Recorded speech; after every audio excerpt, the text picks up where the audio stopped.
안녕하세요, 여러분. 오늘은 제 가슴을 여전히 아프게 하는 한 음식점 사장님의 이야기를 들려드리려 합니다. 이 이야기는 단순한 장난 전화로 시작되었지만 한 가족의 생계와 꿈을 송두리째 무너뜨린 파렴치한 사건의 전말입니다. 그리고 그 악랄한 장난 전화 범인을 향한 우리의 작지만 통쾌한 복수극이기도 합니다. 세상에는 아직도 남의 고통을 즐기는 악마 같은 사람들이 존재합니다. 오늘 이야기는 바로 그 악마에게 정의의 철퇴를 내린 기록입니다. 김 사장님 가명은 서울 외곽의 작은 동네에서 20년 넘게 떡볶이집을 운영해 오신 분이었습니다. 낡은 간판과 허름한 가게였지만 따뜻한 인심과 정성 가득한 맛으로 동네 주민들에게는 소울푸드 같은 존재였습니다. 김 사장님은 평생을 이 가게에 바쳤고 두 자녀를 키워 대학까지 보낸 삶의 터전이었습니다. 매일 새벽부터 밤늦게까지 땀 흘려 일하며 소박하지만 행복한 삶을 꾸려나가고 계셨습니다. 그러던 어느 날 모든 불행의 시작이 되는 전화 한 통이 걸려왔습니다. 한 젊은 남성의 목소리였습니다.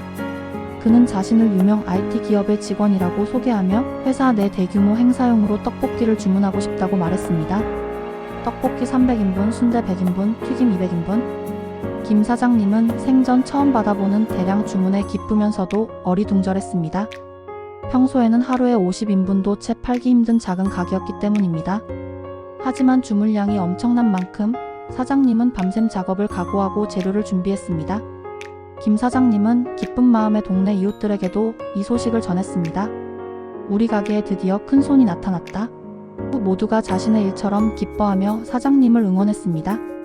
사장님은 정성을 다해 떡을 불리고 순대를 삶고 튀김을 튀겼습니다.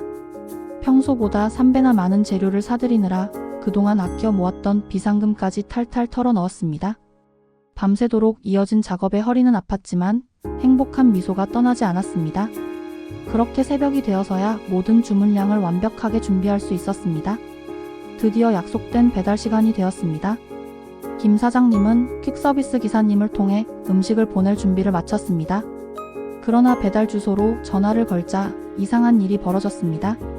주문했던 IT 기업 직원은 전화를 받지 않았고 대신 다른 누군가가 전화를 받아 여기는 그런 주문을 한 적이 없다며 전화를 끊었습니다. 김 사장님은 혹시나 해서 여러 번 다시 전화를 걸었지만 결과는 마찬가지였습니다. 그제야 사장님은 무언가 잘못되었음을 직감했습니다. 불안한 마음에 주문 전화번호로 다시 걸어보았지만 이미 없는 번호였습니다. 그날 오후 김 사장님의 가게에는 300인분이 넘는 떡볶이와 순대, 튀김이 그대로 남아 있었습니다. 사장님은 아까운 마음에 헐값이라도 팔아보려 했지만 이미 시간이 지난 음식이라 팔 수 없었습니다. 그날 저녁 가게는 문을 닫아야 했습니다. 사장님은 그 많은 음식 쓰레기들을 보며 하염없이 눈물을 흘렸습니다.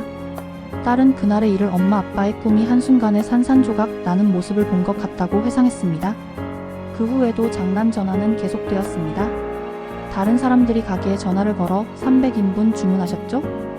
IT 기업 행사 잘 끝났나요? 라고 비아냥거리는 전화가 빗발쳤습니다. 범인은 이 모든 상황을 즐기고 있었던 것입니다. 결국 김 사장님은 가게를 폐업하기로 결정했습니다. 20년 넘게 지켜온 소중한 삶의 터전이 한 명의 악의적인 장난으로 무너져버린 것입니다. 김 사장님 부부는 가게를 정리하며 하염없이 눈물만 흘렸습니다.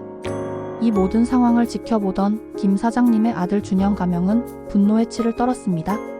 그는 사기꾼의 목소리를 녹음해 경찰에 신고했지만 경찰은 단순한 장난 전화라서 검거가 어렵다는 답변만 내놓았습니다. 준영은 법적으로는 해결할 수 없다는 것을 깨닫고 자신만의 방법으로 범인을 잡기로 결심했습니다.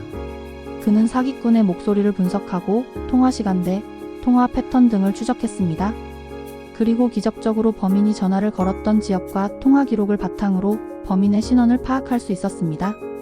준영이 찾아낸 범인은 20대 초반의 한 청년이었습니다. 그는 SNS에 장난 전화 전문가라는 이름을 달고 자신의 범죄를 자랑하듯 올려놓고 있었습니다. 심지어 김 사장님의 떡볶이집을 장난 전화로 폐업시킨 후기를 조롱하듯 게시하기도 했습니다.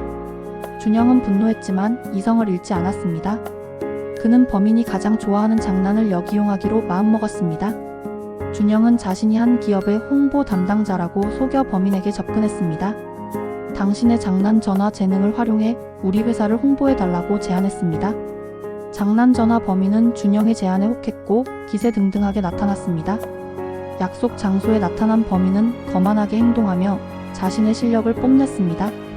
그때 준영은 준비했던 녹취록을 틀었고 그의 목소리가 스피커를 통해 흘러나오자 범인은 얼굴이 사색이 되었습니다.